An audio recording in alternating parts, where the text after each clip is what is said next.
Good morning, everyone. It's Rabbi Akiva Males. Today is Friday. It's December 11th. We're getting ready for Parshas Vayeishev, which is also going to be Shabbos Chanukah this year.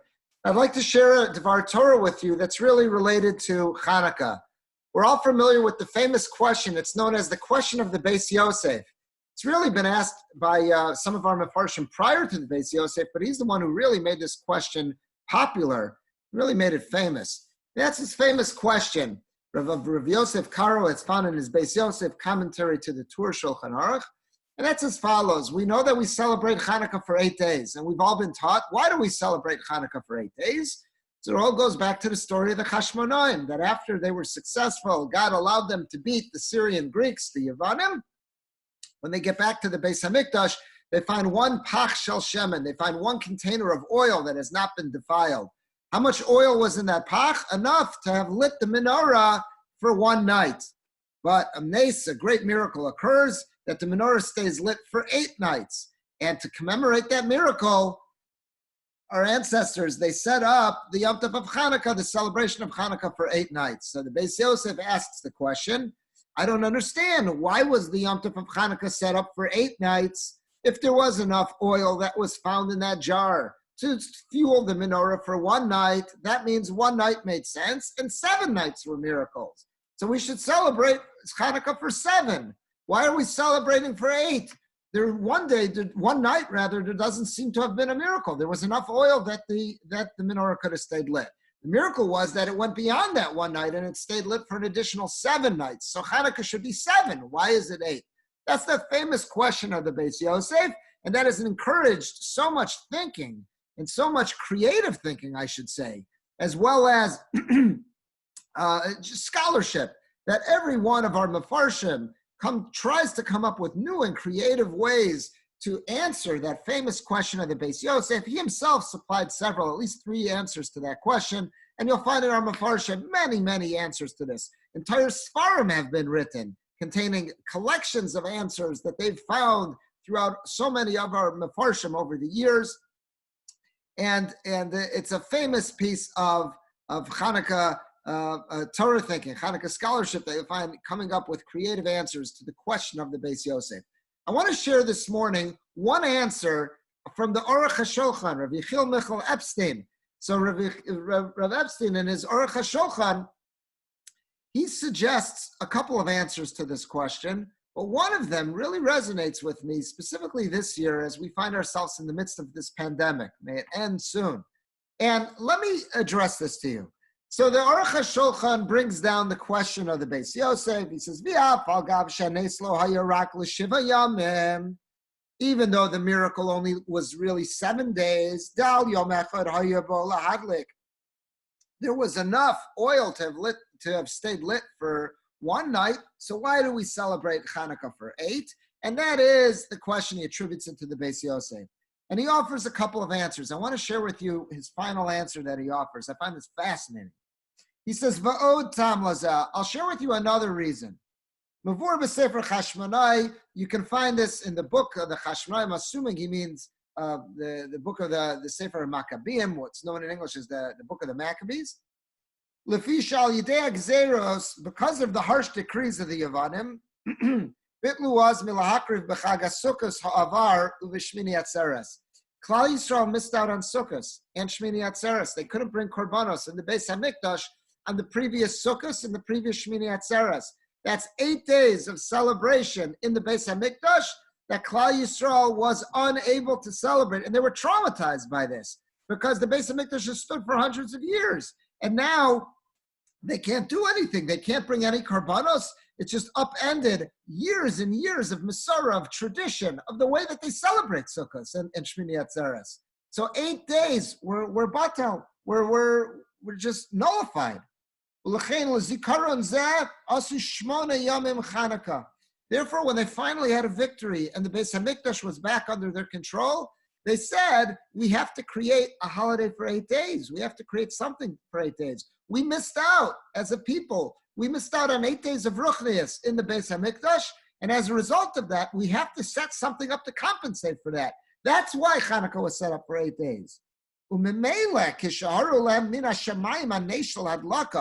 And then what comes secondary is when they saw that heaven, so to say, agrees with this decision by allowing, Hashem allows the menorah to burn for 8 days. Herum sheskimu al yadam lasos shmona yamim. They took this as a sign from Hashem that they should make a festival for 8 days. So in other words, the way the Aruch HaShulchan is saying this is that it's the opposite of what we've always thought.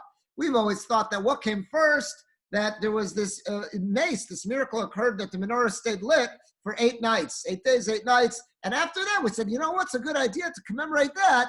Let's set up a Yom Tov that's 8 days, which now you'll have the Beis Yosef's question. And the Aruch HaShulchan is saying, no, that's not what happened.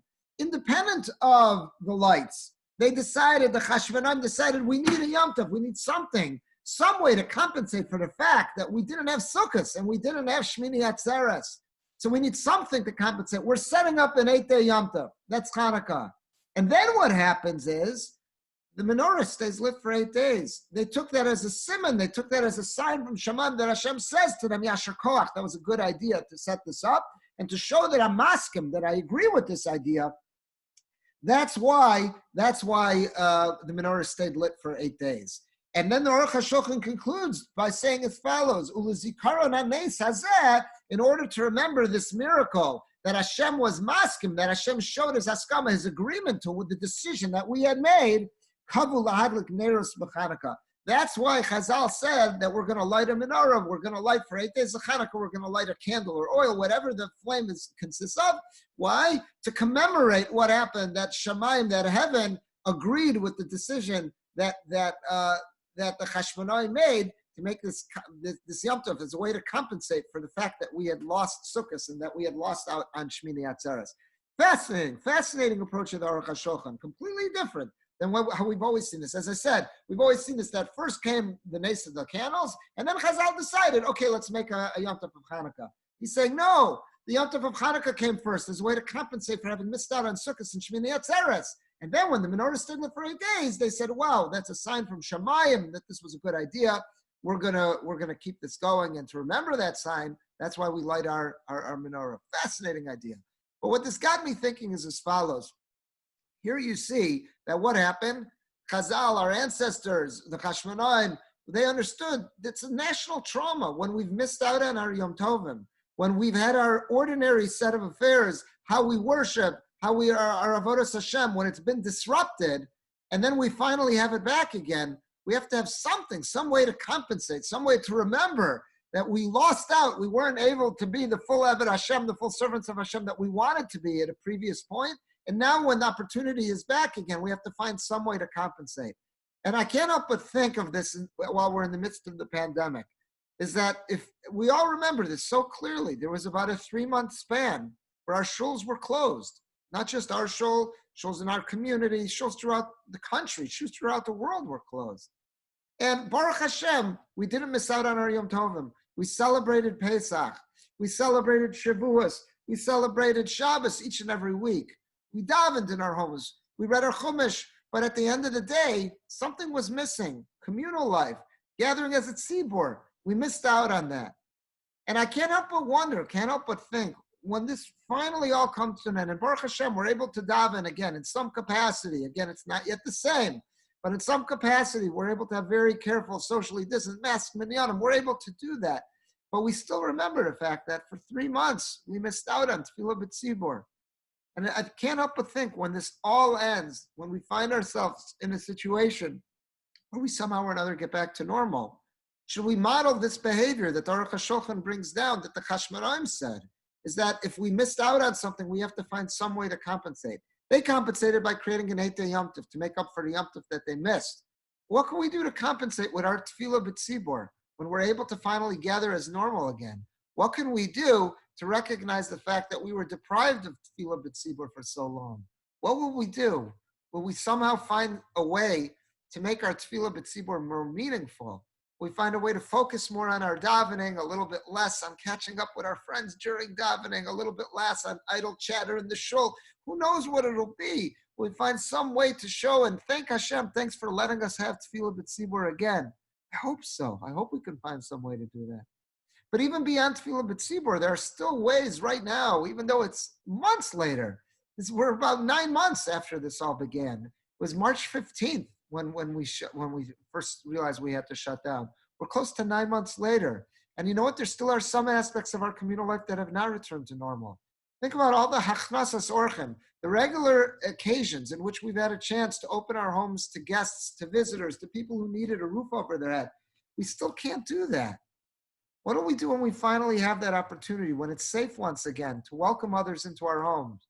Will we find some way to perhaps make that mitzvah a bit more beautiful? What can we do when we're finally able to share our meals with others, to make those Shabbos meals, those Yom Tov meals, somehow, something a bit more beautiful? Perhaps find what it is that we're discussing at the table. Perhaps it's going to be conversations that are more positive, that aren't negative. I don't know, but I think it really requires thought. When finally we have the ability to return to some degree of normalcy and to reclaim those parts of our lives that have been put on hold for so long, what will we do to compensate, and more than just compensate, to make it more meaningful? We know that's what the Chashmonaim did when they were able to return their control to the Beis HaMikdash. They said, we've got to do something to show that now that we've got this gift of the Beis HaMikdash back, we've got to create somehow to make it more powerful, make that experience more meaningful. And that's Chanukah, according to Torah Parshas Vayeishev. That's what we're celebrating now. And I think this really behooves us to start thinking, what are we going to do? What are we going to do when we have a return to Tefillah B'tzibur to make that more meaningful? What are we going to do when we're able to welcome others into our homes, to be engaged in Hachnasas Orchem, welcoming others and helping others who need that, who really need a seat at our table? What are we going to do when we have others at our table to keep that conversation positive, meaningful, and something that we'd be proud of? I think it really behooves us to think about this and to start planning now. We've got creative minds. Let's put our minds to work. And let's think about how are we going to model ourselves after the Chashmonaim, after the Maccabeim, and that what can we do to find some ways to compensate and to improve upon that which we've missed out on during this time. With that, I want to wish everyone a good Shabbos, a wonderful Chanukah, Freilichen Chanukah, Chanukah Sameach, and the lights of Chanukah should illuminate our world, and may HaKadosh Baruch Hu respond, answer all of our collective tefillos, bring an end to this pandemic as soon as possible so we can begin that process of compensating and reclaiming all that we've lost during this period of time. Have a good Shabbos, a Chanukah Sameach, everyone.